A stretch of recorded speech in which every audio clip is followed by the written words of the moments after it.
Okay. Thank you very much, and good morning, everybody. Your Excellency, former President of the Federal Republic of Nigeria, His Excellency and dear brother, President Jonathan Goodluck Jonathan,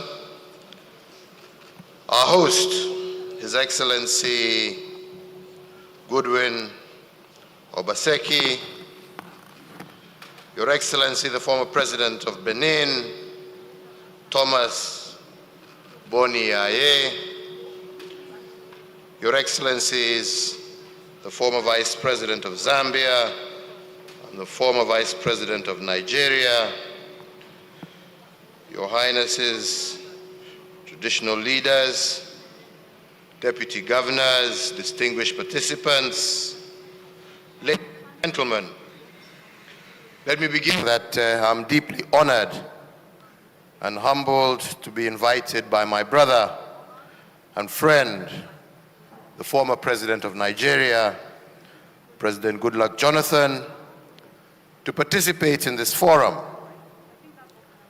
Indeed, education and the leadership agenda is one that is very close to my heart, and I believe to all our hearts. And this is because we must never be allowed to fall by the wayside as we build our African continent, a continent that each and every one of us calls home. It is said that when you give a man a fish, you feed him for a day. But if you teach him to fish, you have fed him for a lifetime. Education is the lifeline for our children to sustain themselves in the ever-challenging and changing global landscape. As leaders, our mandate is to ensure that the vision of our nations, as well as our continent, can be fulfilled. And indeed, it is possible to achieve a better future for our continent. It is not possible to achieve a better future for our continent without significant investment in education and the correct capacity building. The African continent today finds itself at a very critical position as far as history is concerned. We must recognize that the discussions we have in this session will shape the future of our continent, because as a continent, today, we are faced with several that are great impediments to our progress. This, however, should not stand in the way of our transformative agenda of change. And that transformative agenda is anchored in education and leadership. In Kenya, we made deliberate efforts to preserve the continuity of education through various developments for the sake of our future. We continue to dedicate resources to stabilize remote regions, to build schools and post educators so that the literacy gap between urban and rural centers could be closed. We introduced free primary education so that no child would be left behind in the formative years of their development. During my tenure, my government intentionally set aside funds and heavily invested in education-based infrastructure. We built classrooms across the country, and already existing classrooms were further improved to enable them to accommodate more students. And this we did in collaboration with local leadership and communities. We went further to establish community-based management schools, where community-based organizations and parent-teacher associations played a critical role in mobilizing resources and managing schools, as well as carrying out an oversight role. This ensured that our children did not have to travel far to get a good education. As a government, I initiated the 100% transition from primary to secondary level education. This meant that all Kenyan children who left primary school would find a place in a high school in order to continue with their education.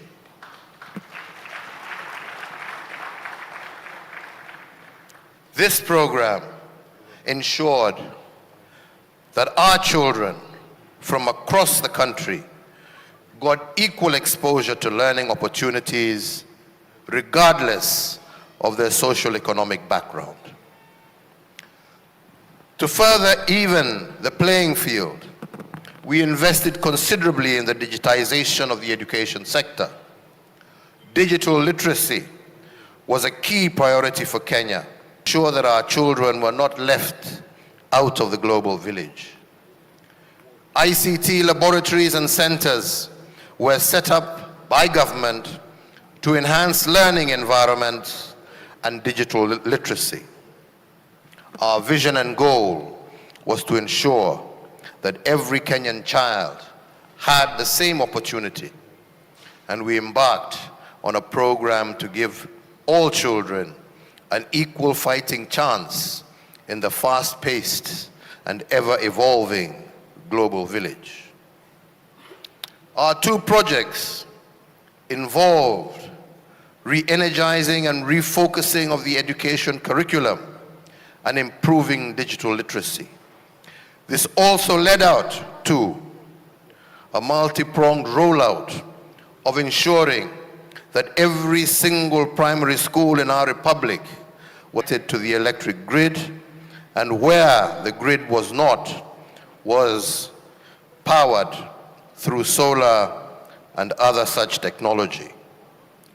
To achieve this, and also to further enhance our digital program, every government-owned primary school student was to receive a tablet to breach the gap of digital literacy between urban students and children in rural areas.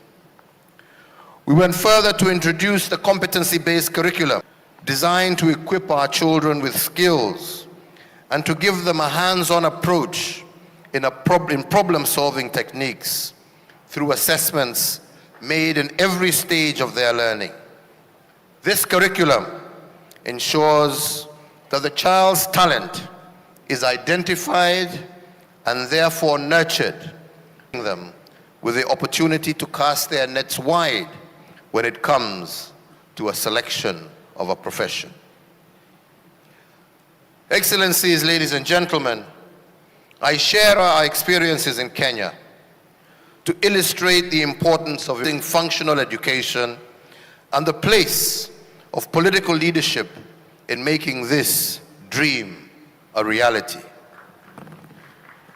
Political goodwill is very key in implementing strategies and mobilizing resources to unlock the potential that lies within or outside our continent for sustainable growth and prosperity.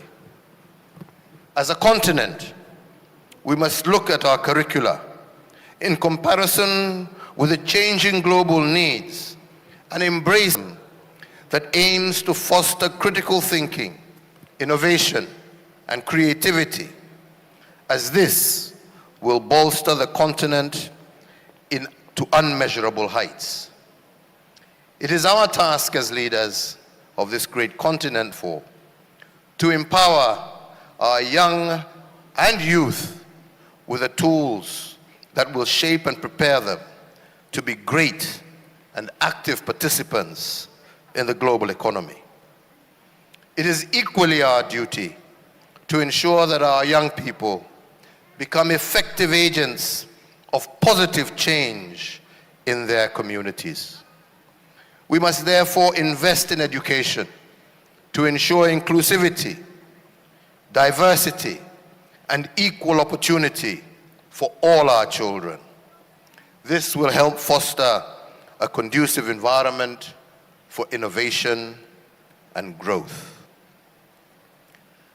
As African leaders gathered here today, past, present, and from the applause I heard, possible future leaders, let us take up this task with the seriousness that it deserves.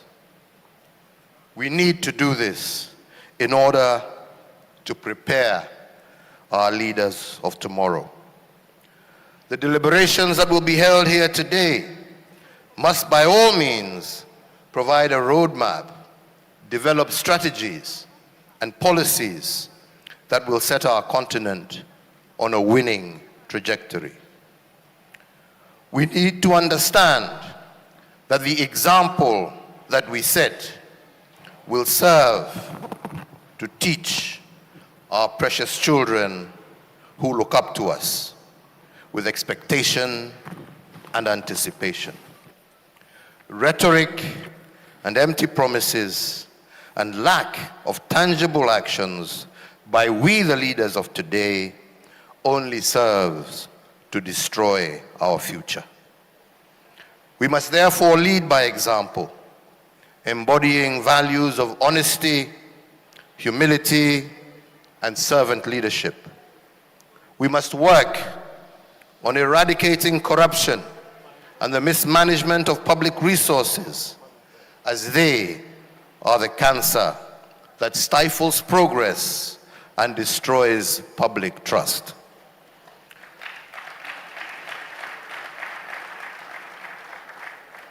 The composition of this audience today comprises highly educated men and women who have sought wisdom from a globe for the benefit of our beloved continent.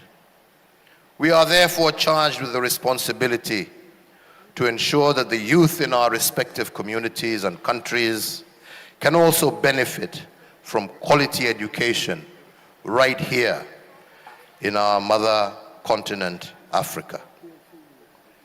Let us acknowledge our challenges and find ways to do more and be more than just famous names, to be the great builders of Africa's future, and that can only be achieved if we invest in our education and we invest in our children, thereby in our future. Let us intentionally empower our young people, intentionally allow ourselves to be held accountable as we carry our duty to our people. Unity is our strength. Africa has a lot of potential, and we have the key to usher the continent into an era of prosperity, peace, and sustainable development. My hope